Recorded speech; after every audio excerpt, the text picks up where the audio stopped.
di sini maupun yang sekarang live streaming, kita sama-sama akan diberkati dengan rema-rema dari Roh Kudus. Saya beri judul khotbah ini, Orang Muda Berdarah Biru. Darah biru itu artinya bangsawan. Saya pilih pembahasan kita hari ini tentang Daniel, Sadrak, Mesak, Abednego, khususnya Daniel itu. Kita buka Daniel pasal 1 yang berjudul Di Istana Babel. Saya ajak kita untuk zoom lihat Daniel. Daniel ini anak muda, usianya unda-undi dengan anak-anak muda di sini pada waktu dia diangkat ke Babilonia. Tapi dia menjadi orang yang luar biasa. Kita akan renungkan life story atau cerita hidupnya. Daniel pasal pertama. Ayat ke-1 dulu. Saya bacakan, pada tahun yang ketiga pemerintahan Yoyakim, Raja Yehuda, datanglah Nebukadnezar Raja Babel ke Yerusalem lalu mengepung kota itu. Tuhan menyerahkan Yoyakim Raja Yehuda dan sebagian dari perkakas-perkakas di rumah Allah ke dalam tangannya. Semuanya itu dibawanya ke tanah Sinear, ke dalam rumah dewanya. Perkakas-perkakas itu dibawanya ke dalam perbendaraan dewanya. Berhenti di sana, sungguh kasihan. Bangsa Israel ditawan. Tahun 605 sebelum Masehi. Jadi kalau kalian mencatat khotbah, 605 BC, before Christ. Yerusalem jatuh. Ditawan Babilonia. Banyak orang-orang yang diangkut dari sana. Tentunya banyak orang yang mati perang. Di zaman apa? Di zaman Yoyakim Raja Yehuda. Wah, seluruh Yerusalem termasuk bait suci porak-poranda. Dibawa ke tanah Sinear semua. Perkakas-perkakas yang dibawa ini adalah perkakas-perkakas bait Allah. Kenapa ya Tuhan kok menyerahkan umatnya? Why? Katanya Tuhan sayang dan memilih bangsa Israel keturunan Abraham. Kenapa kok Tuhan korbankan? Bukan Tuhan, tapi karena dosa mereka. Tuhan kita itu tidak pandang bulu, sekalipun, jikalau umat Tuhan dihancurkan hidupnya, seolah-olah nama Tuhan dipermalukan, orang dunia berkata, lihat tuh orang Kristen, nasibnya begitu. Tuhan nggak peduli, karena cepat lambat semua orang akan tahu kebenaran, paling tidak di akhirat, ketika ketemu Tuhan di pengadilan, di tahta putih anak domba Allah itu, every matter, setiap segala sesuatu yang terselubung akan dijelaskan. Tuhan itu nggak pernah takut opini manusia. Tuhan itu nggak pernah khawatir difitnah, disalah mengerti. Tuhan nggak takut. Tuhan sama sekali tidak goyah ketika kita ini punya pikiran negatif tentang Dia. Dari sini kita harus hati-hati tahu, siapa menabur apa, dia akan menuai itu. Tuhan tidak akan takut jikalau hidup Anda ketika mengalami, kalau kita berdosa lalu kita jatuh, lalu kemudian kita kesandung batunya, lalu orang-orang dunia tertawa, lihat tuh anak Tuhan kok nasibnya begitu, orang Kristen kok akhirnya mengenaskan. Tuhan tidak peduli. Tuhan bahkan tidak akan sayangkan bangsa Israel. Tuhan juga tidak akan sayangkan kita. You want to know one thing? God is holy. The word holy means that He's not affected by what others think. Saya ngomong gini bukan berarti Tuhan itu menakutkan. Tapi supaya kalau kita ikut Yesus itu bukan roh agamawi, tapi hubungan. Allah kita itu baik iya, tapi jangan lupa bahwa Dia juga tegas. Sehingga Dia izinkan perkakas-perkakas di bait sucinya sendiri dirampok oleh musuh, jatuh ke tangan orang-orang yang menyembah berhala di tanah Sinear itu. Jangan pernah kita punya rasa aman palsu, aku ini Kristen dari dulu, atau aku ini kan anak Tuhan. Pohon yang tidak menghasilkan buah yang benar akan ditebang. Tidak peduli kalau pohon itu adalah bonsai Jepang yang mahal, atau pohon apa yang lama di situ sudah berabad-abad di rumah peninggalan orang tua. Tuhan tidak akan sayangkan. Karena itu hari ini ada suatu panggilan untuk takut akan Tuhan. Takut akan Tuhan itu bukan takut untuk ditebang. Takut akan Tuhan itu adalah takut melukai hatinya. Berbuahlah. Dari ayat ini kita tahu bahwa Tuhan tidak pandang bulu ya. penghakiman itu dimulai dari rumah Tuhan sebelum penghakiman itu dimulai di luar sana. Kalau orang-orang pilihan aja hampir-hampir tidak diselamatkan, apalagi orang-orang yang bermain-main secara sengaja, yang menginjak-injak darah perjanjian. Kalau orang-orang yang diurapi keturunan Abraham yang dipilih sebagai pilihan pertama, itu aja Tuhan berkata, karena kamu berdosa dan membelakangi aku, maka aku serahkan kamu ke tangan musuh-musuhmu. Apalagi kita Israel rohani di perjanjian baru, kita ini cangkokan karena iman, kita ini bukan keturunan Abraham, kita keturunan Abraham karena kita beriman pada benih Abraham yaitu Yesus Kristus, apalagi you and me. Saya ngomong gini bukan supaya kita ketakutan, tapi supaya kita sungguh-sungguh. Sebab Tuhan kita tidak pandang bulu. Nah, dalam cerita ini keluarlah satu figur Daniel yang menyerahkan masa mudanya kepada Tuhan. Dan Tuhan membuat perbedaan orang fasik dengan orang benar. Tuhan itu gak main-main. Tuhan akan berlika-liku dengan orang yang berlika-liku. Tapi Tuhan akan mean business. He will mean business with you if you mean business with Him. Kepada barang siapa yang sungguh-sungguh dengan Dia, matanya yang menjelajah ke seluruh bumi, kata Tawarik. Kalau dia menemukan seorang yang takut akan Tuhan, dia akan bergaul karib. Dia akan mencurahkan kuasanya kepada orang itu dan kepercayaannya. Harta Allah akan dipercayakan ke dalam tangannya sehingga orang itu menjadi orang kepercayaannya. Bukan hanya kuasanya dicurahkan, Tuhan juga akan memberitahukan perjanjian kepada siapa Tuhan bergaul karib. Perjanjiannya diberitahukannya kepadanya. Kalau kepada orang lain di luar sana Allah berbicara lewat perumpamaan, kepadamu dia akan berterus terang. Betul-betul ada perbedaan orang-orang, termasuk orang-orang muda yang sungguh-sungguh dengan Tuhan dan yang setengah-setengah. Tuhan akan membuat perbedaan. There will be a great difference. Akan ada perbedaan yang menyolok antara orang yang berkata aku Kristen tapi Kristen-Kristenan dengan orang yang berkata aku rela bayar harga sejak masa muda. There will be a great difference, not only in the future but also in the now. Bukan hanya di masa depan tapi juga di masa kini akan ada perbedaan. Itulah perbedaan Daniel, Sadrak, Mesak, Abednego. Daniel yang dilempar ke gua singa, ada perbedaannya. Dan Sadrak, Mesak, Abednego yang lebih muda dari Daniel tentunya, lebih junior, tapi mereka sebaya, mereka satu generasi, mereka dilempar ke api. Ada perbedaan cara Allah menyertai Yesus di perjanjian lama bersama dengan mereka di api yang menghanguskan itu. Rambut mereka pun tidak terbakar. Akan ada perbedaan. Karena itu di dalam dunia ada dua jalan, lebar dan sempit. Mana kau pilih? Tuhan itu nak menakutkan, sekali lagi. Our God is good. Tapi saya memulai renungan hari ini, sharing yang saya berikan hari ini, dengan terlebih dahulu melihat His holiness, before we consider His kindness. Sebelum kita mempertimbangkan kebaikannya, kita pertimbangkan dulu ketegasannya. Kesucian dan kekudusannya, baru setelah itu kita bisa menghargai lebih kemurahan hatinya. Daniel, Sadrak, Mesak, dan Abednego mengalami kemurahan yang tak terhingga. Namun semua dimulai dengan mereka terlebih dahulu menyaksikan dengan mata kepala, sebab Daniel adalah sida-sida. Begini istilahnya, mereka ini dikebiri. Padahal Daniel ini adalah keturunan raja. Atas itu bangsawan, dia ini keturunan Daud, Daniel ini. Berarti termasuk nanti nenek moyangnya Mesias. Ini para bangsawan beneran, bukan bangsawan secara karakter. Bukan bangsawan secara hati doang. Mereka itu sungguh-sungguh berdarah biru aslinya. Tapi gara-gara keteledoran orang lain, mereka pun turut membayar harga. Tahukah, kecerobohan kita akan membuat orang lain turut membayar harganya. Tapi ketaatan kita juga bisa berdampak ke kehidupan orang lain di sisi kanan kiri kita.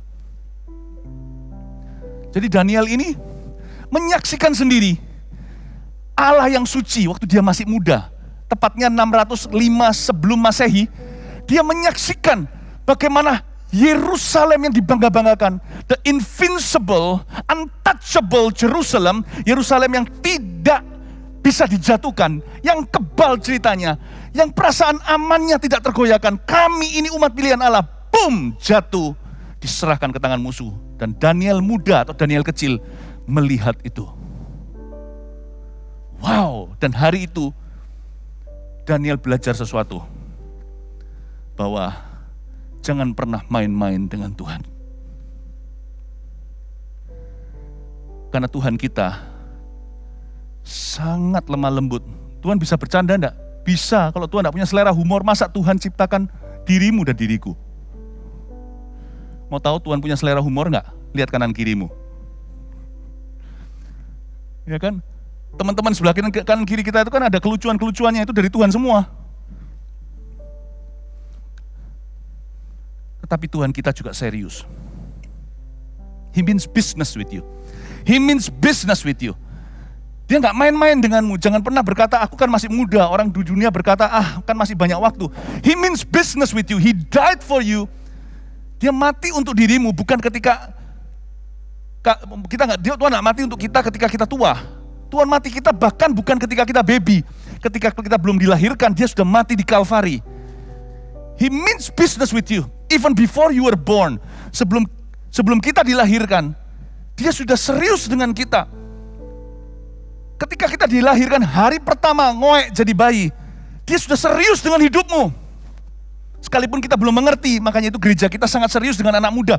Gereja kita serius dengan anak-anak kecil, Eagle Kids-nya. Because he means business. Dari sejak kita masih bayi, masih popoan, masih diganti diapernya, Tuhan sudah serius setiap hari hidupmu sudah dipilih. Tuhan punya selera humor, iya. Tuhan itu tidak selalu serius orangnya, iya. Tapi Tuhan itu serius hatinya dengan kehidupan kita. Dan Daniel melihat dan menyaksikan di 600 tahun sebelum Masehi itu keseriusan hati Allah Israel kepada umatnya. Dan dia belajar membuat keputusan ketika Yerusalem runtuh. I will live differently since my youth. Sekalipun dia kena kebiri juga, dia menjadi sida-sida. Tapi dia berkata, apapun yang menjamah fisikku itu tidak seberapa. Hatiku milikku, tidak bisa dijamah dunia. Hatiku pilihanku. Hatiku tidak akan ada urusannya dengan hormonku. Hatiku tidak ada urusannya dengan birthdayku, aku hari ini umur berapa. Hatiku milikku, my heart is mine, and my heart I give to the Lord, then it is His. Hatiku adalah milikku, karena hatiku milikku, hatiku adalah hakku. Hatiku adalah pilihanku, karena aku memilih menyerahkan hati ini kepada Tuhan Yesus Kristus, maka hatiku miliknya. Daniel melihat keseriusan Allah. Orang ini mengalami berkat terselubung. Orang berkata dia apes gara-gara ketidaktaatan nenek moyangnya, dia kena. Namun demikian, justru menjadi berkat. Karena orang ini ketika melihat kejatuhan orang-orang yang selama ini terasa kebal, dan punya perasaan aman palsu. Karena statusnya bukan buahnya. Kami ini kan pohon pilihan, yang penting kan buahnya. Daniel melihat itu, dia belajar sejak masa muda dan dia berkata, whatever happens to me on the outside, apa yang terjadi padaku di luarku, di luar kendaliku. From now on I choose to follow Jesus since my youth. Aku memilih untuk mengikut Yesus sejak masa mudaku. Apa yang terjadi di tahun 605? BC, before Christ ini menjadi trauma bagi banyak orang, tapi bagi Daniel menjadi turning point. Disitulah seorang Daniel membuat sebuah keputusan terpenting di hidupnya untuk melayani Kristus seumur hidupnya. Wow, Daniel ini dilahirkan, saya kasih sedikit tambahan sejarah ya. Daniel ini dilahirkan di zaman pemerintahan raja sebelumnya. Tepatnya Raja Yosia. Kalau kalian tahu Raja Yosia itu terkenal dengan pembaharuan iman. Terjadi reformasi. Terjadi kebangunan rohani. Jadi Daniel ini sebelum melihat reruntuhan, nanti ketika dia beranjak lebih dewasa, dia itu dilahirkan sebagai bayi, sebagai umat Israel di zaman jaya kebangunan rohani di bawah pemerintahan Raja Yosia. Kayak Daud versi kecil gitu, Yosia itu. Jadi Daniel ini produk revival. Bukan hanya itu, Daniel ini dibesarkan, terbiasa, dia itu dibesarkan di bawah pelayanan Nabi Yeremia, tahu enggak? Nggak usah dicatat sih, nanti buka sendiri aja. Saya kasih bocoran, Daniel 9 ayat 2, dia sebut dan dia referensi kepada kitab Yeremia. Dia bahkan mempelajari tahunnya segalanya. Bagi kita mungkin kita baca kitab, siapa tahu Yeremia itu dia pernah sungguh-sungguh duduk kayak begini dengar Yeremia berkhotbah langsung. Karena nabi-nabi ini kan semuanya overlapping waktunya. Yang ini estafet itu dan seterusnya. Daniel ini buah-buah pelayanan nabi buah pelayanan dari seorang nabi besar. Dia duduk di bawah mentorship mungkin secara nggak langsung daripada pendeta Yeremia. Sehingga dia referensikan nubuatan-nubuatannya itu kepada kitab Yeremia, kepada khotbahnya. Berarti Daniel ini seorang pemuda gereja. Ini orang berakhir powerful seperti Yusuf yang jadi bapaknya Firaun. Daniel ini jadi bapaknya raja-raja, presiden silih berganti, Daniel tetap di sana. Daniel ini dicobai berkali-kali. Kali ini dicobai dengan puasa, dia nggak kurus kering, dia nggak sakit, dia nggak ikut makanannya Babilonia yang najis di mata Tuhan. Tapi dia tetap segar, lebih pintar. Nanti dilempar ke gua singa. Nanti lagi ada finger atau jari yang menulis di dinding, lalu dia nubuatkan apa yang akan terjadi. Oh my goodness. Daniel ini mengalami dari satu perdana menteri ke perdana menteri, tapi dia tetap terus dipakai Tuhan. Kerajaan silih berganti, Daniel terus diurapi. Si Daniel ini seorang yang seperti Yusuf, seperti seorang perdana menteri, ternyata cikal bakal kebesarannya dimulai suatu hari. Dia itu melayani di dalam rumah Tuhan. Daniel ini pemuda gereja. Mungkin dia salah satu orang yang melayani di bidang musik, siapa tahu, saya nggak tahu. Apakah mungkin dia itu melayani usher kalau hari ini di gereja modern. Dia mungkin salah satu CGL, ketua kelompok sel. Pokoknya Daniel ini dibesarkan di bawah pengaruh seorang hamba Tuhan. Never take for granted where you are now, sitting down. Jangan pernah anggap remeh di mana kalian sekarang berada. Di sini, kalian selalu dipengaruhi oleh hamba-hamba Tuhan. Oleh kakak-kakak rohani. Oleh bapak-bapak rohanimu. Oleh gembala-gembalamu. Sebenarnya kalian sedang ditempa untuk menjadi Daniel-Daniel berikutnya. Daniel pun loh, dimentori oleh Nabi Yeremia. Paling tidak, dia dengar dari jauh atau pernah baca bukunya. Daniel ini pemuda gereja. Hari ini banyak juga penyanyi-penyanyi top terkenal di dunia yang telah murtad dari jalan Tuhan. Dimulai dari choir in the church. Mereka singer dalam sebuah gereja. Tidak sedikit selebriti di seluruh dunia maupun di Nusantara yang dimulai dari church life. But unlike Daniel, tidak seperti Daniel, mereka berubah suatu hari. Berapa banyak pengusaha-pengusaha yang dipakai Tuhan, yang diberkati luar biasa, tapi akhirnya meninggalkan jalan Tuhan. Mereka bermula dari pengusaha biasa yang diurapi di gereja, lalu tiba-tiba jadi besar karena menangkap kasih karunia. Remember this, young people. Where you are right now listening to this sermon, di mana kalian berada sekarang mendengarkan khotbah ini, kalian di bawah pengaruh Nabi Yeremia. And I'm not talking about me. I'm talking about Jesus ministry in the church. Pelayanan Yesus di dalam gereja. Dan lihat ya, Daniel ditempa jadi orang seperti apa setelah tahun 605 sebelum Masehi yang traumatik itu. Daniel menjadi pria seperti apa, kita baca berikutnya di ayat yang ketiga. Lalu raja bertitah kepada Aspenas, kepala istananya, ini rajanya, penjajahnya, untuk membawa beberapa orang Israel yang berasal dari keturunan raja dan dari kaum bangsawan. Ayat 4. Yakni orang-orang muda yang tidak ada suatu celah, yang berperawakan baik, yang memahami berbagai-bagai hikmat, berpengetahuan banyak, dan yang mempunyai pengertian tentang ilmu, yakni orang-orang yang cakap untuk bekerja dalam istana raja, supaya mereka diajarkan tulisan dan bahasa orang Kasdim. Dan raja menetapkan bagi mereka pelabur setiap hari dari santapan raja dan dari anggur yang biasa diminumnya. Mereka harus dididik selama 3 tahun, dan sesudah itu mereka harus bekerja pada raja. Jadi yang gak berguna zaman perang itu dibunuhi. Gak fair memang. Tapi beberapa keturunan bangsawan yang terdidik dalam kebenaran, raja mau. Karena orang-orang itu brilian. Jadi raja simpan orang-orang tersebut keturunan bangsawan. Di antaranya Daniel dan ketiga temannya, Sadrak, Mesak, dan Abednego. Dan Daniel itu punya quality yang harus kita pelajari. Kriterianya dia itu sebagai patron iman kita anak-anak muda. Kita baca ayat 4 sekali lagi, bunyinya begini. Ayat 3 dulu ya. Lalu raja bertitah kepada Aspenas kepala istananya untuk membawa beberapa orang Israel yang berasal dari keturunan raja dan dari kaum bangsawan.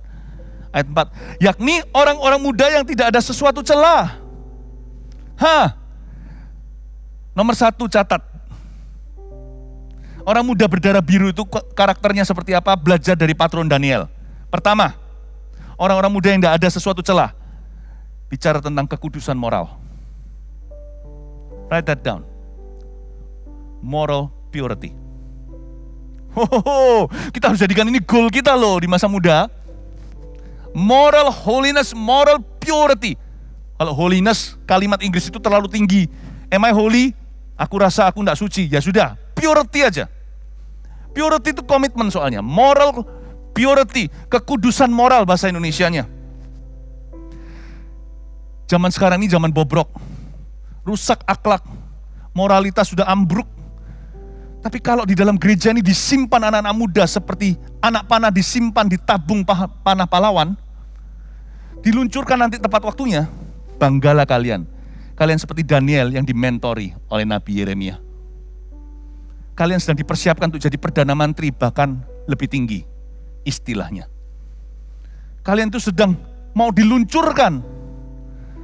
Oleh karena itu, agenda pertama Roh Kudus dalam hidupmu, ketika Daniel ditempa sebagai pemuda gereja, melalui dan melihat semua trauma dunia. Kalau Daniel tahun 605 sebelum Masehi, kalau kita sekarang di tahun 2020 sekian.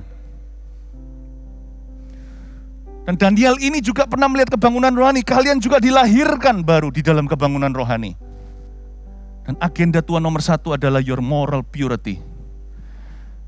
Dibutuhkan 20 tahun sekian loh untuk kita itu punya kaki-kaki yang kuat dalam moralitas. Itulah sebabnya di masa muda jangan terburu-buru untuk melakukan terlalu banyak. Fokus aja untuk membangun karaktermu. Itulah sebabnya kalau kita yang masih di bangku sekolah, fokus sekolah. Karena karaktermu itu nanti adalah menjadi inventaris dan menjadi modal yang paling besar untuk suksesmu di kemudian hari. So don't rush it. Kekudusan moral itu everything loh. Kalian bisa bangun segala sesuatu cepat-cepat, bisa ambruk nanti 10 tahun lagi. Kalau kalian gak benar sekarang ketika single, nanti kalau menikah 10 tahun lalu cerai gimana? Kalian bisa punya uang sekarang, tapi kalau karaktermu gak penuh, nanti uang yang memisahkanmu, bukan hanya dari Tuhanmu, juga dari keluargamu. Bahkan karena uang, alasan moneter, seseorang bisa mengakhiri hidup orang lain atau dirinya sendiri. So don't worry, don't rush it. Jadikan goal nomor 1mu in your youth, di masa mudamu, adalah membangun karakter Kristus. Dibutuhkan 20 tahun sekian, makanya itu ada SD 6 tahun, SMP 3, SMA 3, lalu habis itu kuliah kan. Sebenarnya sekolah itu satu hal, tapi selama sekolah kita dibentuk karakternya untuk setia dan tekun, itu hal lain yang sangat-sangat diabaikan. Dan itu perlu sekali, karena itulah cikal bakal keberhasilan Daniel di negeri orang. Makanya itu, selama masa muda, fokus saja untuk setia pada komitmen-komitmen yang biasa. Tapi setialah dalam komitmen-komitmen itu. Be faithful to your commitments. Itu saja PR-mu. Di samping PR sekolah tentunya. Belajar setia pada Tuhan, gak usah banyak-banyak. Dan belajar setia pada komitmen-komitmen yang menjadi tanggung jawabmu sebagai anak muda. Di rumah maupun di sekolah atau di bangku kuliah. Jangan too much.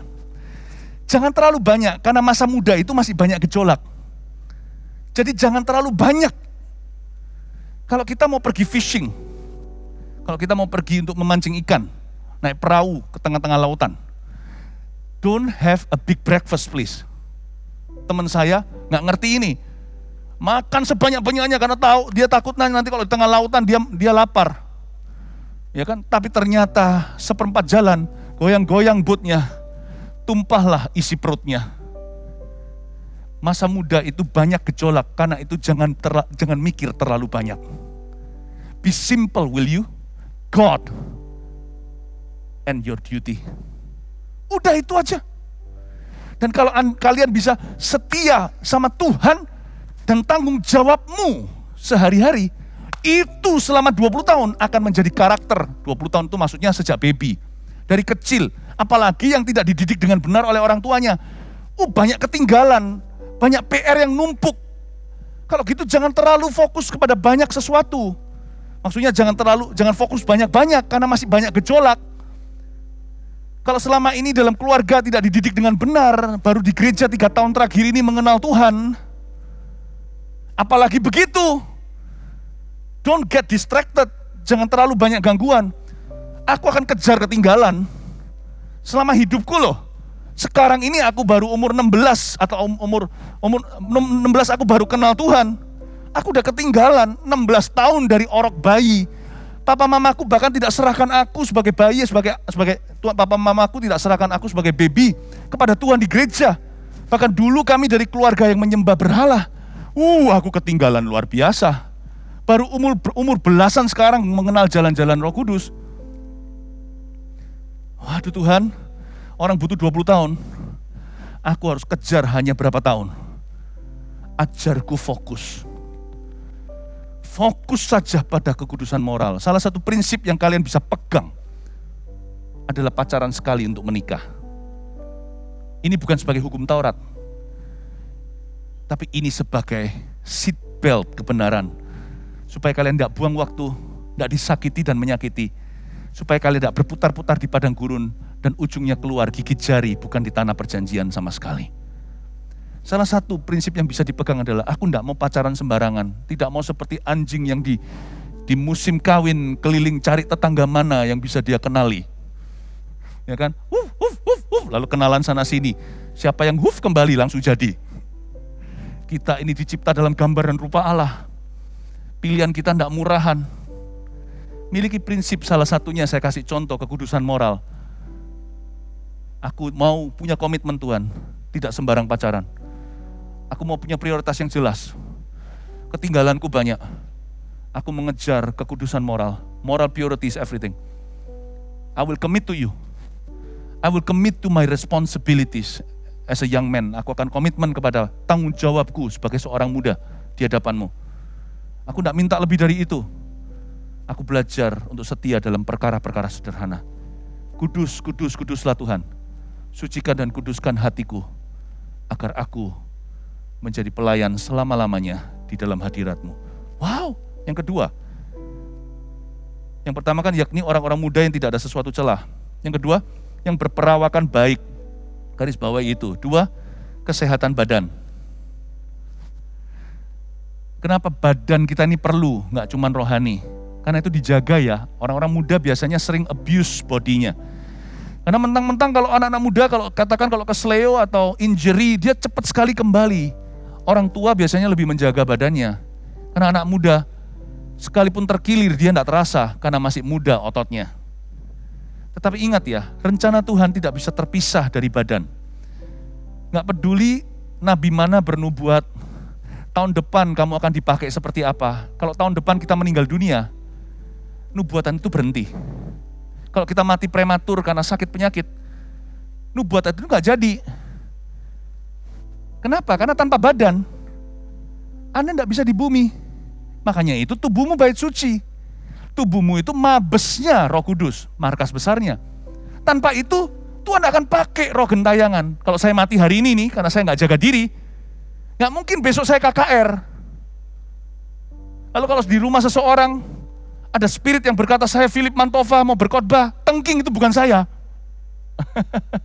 Sebab Tuhan tidak memakai roh gentayangan atau roh orang mati. Tuhan memakai orang hidup, karena itu jagalah badanmu. Terlebih lagi, mata dijaga.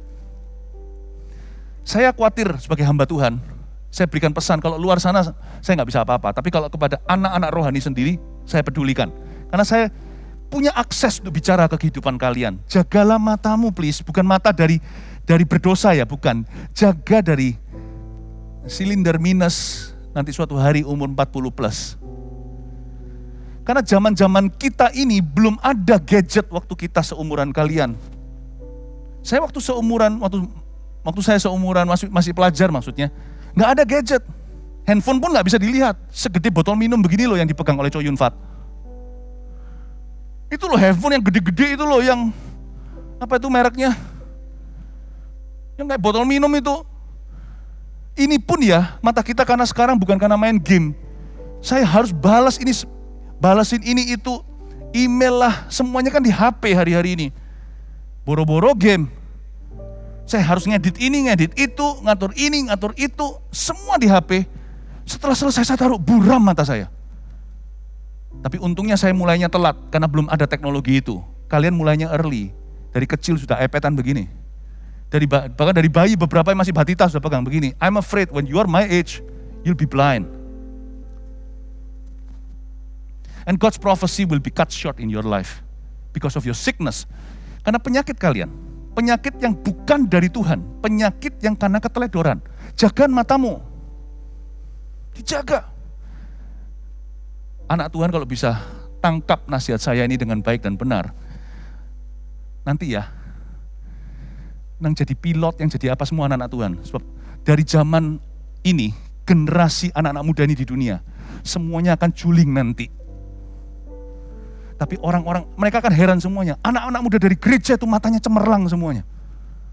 Bersinar-sinar gitu matanya. Matanya gak rusak sama sekali. Jadi pilot bisa, jadi ini bisa. Terang dan jelas. Saya ngomong gini bukan berarti gak boleh main game sama sekali. Dikira-kira, disiplin sendiri, jangan suruh papa mama yang kejar-kejar, boleh atau gak boleh. It's your eyes and you only have 2 eyes. Coba tutup matanya sekarang ya. Tutup, jangan dibuka. Sampai saya bilang boleh ya, mari kita sportif ya. Main game ini sama saya. Tutup matanya. Tutup. Tutup ya. Pasti cepat lambat kalian akan ingin buka mata itu. Pada saat kalian ingin buka mata itu, sebentar saya hitung sampai 3, dibuka ya. Tapi jangan dibuka sekarang. Hitung dulu. 1, 2, jangan dibuka. Tutup. Karena orang buta itu gitu. Mau buka matanya juga nggak lihat apa-apa. Ketika dia pingin, tutup. Jangan ada yang ngintip. Roh Kudus tahu loh. Oke, dalam hitungan ketiga, saya bilang buka ya. Sudah mulai bosan kan dalam kegelapan? Tetap tutup. 1 minggu kayak gini. 1 bulan kayak gini. 10 tahun kayak begini. 1, 2, 3 dibuka matanya. Lega, bisa kelihatan. Suatu hari saya pernah kena panik attack. Waktu mata saya buram itu ya. Nggak mungkin buta sampai total gelap ya, enggak. Tapi waktu mata saya buram, saya bayangkan Tuhan, saya letakkan handphone saya bukan karena saya mainan. Saya taruh dulu, saya istirahat. Saya bilang, saya enggak mau suatu hari kalau saya enggak bisa lihat. Karena sekarang itu menderita loh, terus terang saya beritahu. Saya lihat jauh gitu, buram. Nah kalau saya baca Alkitab begini, dekat, buram. Jadi saya harus begini. Nggak enak. Lalu tiba-tiba saya panik attack suatu malam. Saya merasa agak kalap. Karena bisa aja pikiran negatif lewat. Pikiran negatifnya begini, saya nggak bisa lihat lagi wajahnya Vanessa, Jeremy, dan Warren. Lalu saya tiba-tiba seperti di tengah tidur dan antara bangun dan tertidur, seperti mau mimpi-mimpi gitu, saya mimpi mereka punya anak, saya nggak bisa lihat sebagai engkongnya. Waduh, panik saya bangun. Oh Tuhan, buat mataku terang. Bukan hanya mata hatiku Tuhan, hatiku selalu terang. Mataku juga harus terang. Oh, I love you so much. Saya berdoa di dalam nama Yesus nanti. Dunia kerja cari staf yang cemerlang, termasuk yang matanya terang itu semua dari gereja. Karena orang-orang dunia matanya sudah rusak kena gadget semua. Jaga matanya ya. Amin. Oke. I want to see Jesus.